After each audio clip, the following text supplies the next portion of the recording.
Tumanggap ng dagdag na 60 applications ang National Amnesty Commission mula sa mga miyembro ng MILF sa ikalawang Amnesty Caravan sa Camp Bilal bin Rabah, Munay, Lanao del Norte. Sa ginanap na caravan, 33 MILF commanders din at members ang inisyuhan ng Safe Conduct Pass na nauna nang naghain ng aplikasyon noong July 2025. Sa ngalan ni Lirio Bompat, ako si Naphtali Velarde at ito ang iMinds Digital. Patuloy na inilalapit ng pamahalaan ang programa ng amnestiya sa mga dating combatants, kasabay ng pagpapatibay ng tiwala at proseso ng kapayapaan sa Mindanao. At 16 ng Enero, matagumpay na isinagawa ng Local Amnesty Board Cagayan de Oro ang ikalawang cycle ng Amnesty Caravan sa Camp Bilal bin Rabah, Munay, Lanao del Norte sa paanyaya ni Abdullah Bravo Macapaar. Isinagawa ang aktibidad sa pakikipag-ugnayan ng Department of the Interior and Local Government Region 10 at DILG Lanao del Norte, katuwang ang Non-Violent Peace Force. Layunin ng Amnesty Caravan na ilapit sa mga benepisyaryo ang programa ng National Amnesty Commission sa pamamagitan ng on-site application intake, information dissemination at tulong sa mga kwalipikadong aplikante.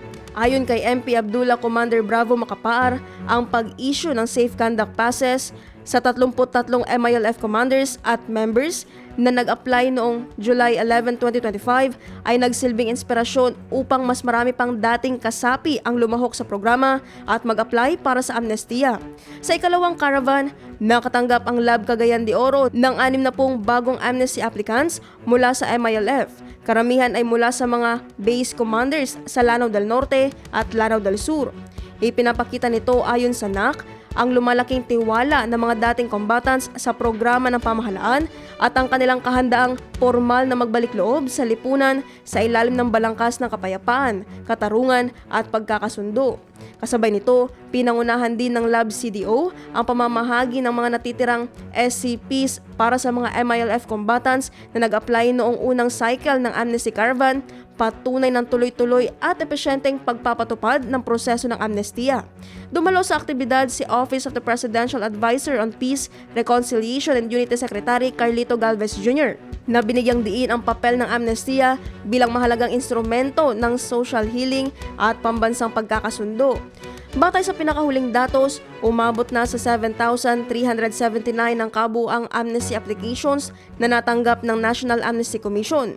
Nangunguna pa rin ang dating mga kasapi ng CPP-NPA-NDF na may 5,884 applications. Sumunod ang MILF na may 991, MNLF na may 412 at RPMP-RPA-ABB na may 92 applicants. Ipinapakita ng tagumpay ng Amnesty Caravans ayon sa NAC ang kalagahan ng interagency coordination at grassroots approach sa epektibong pagpapatupad ng pambansang programa ng amnestiya, lalo na ngayong papalapit na ang pagtatapos ng application period.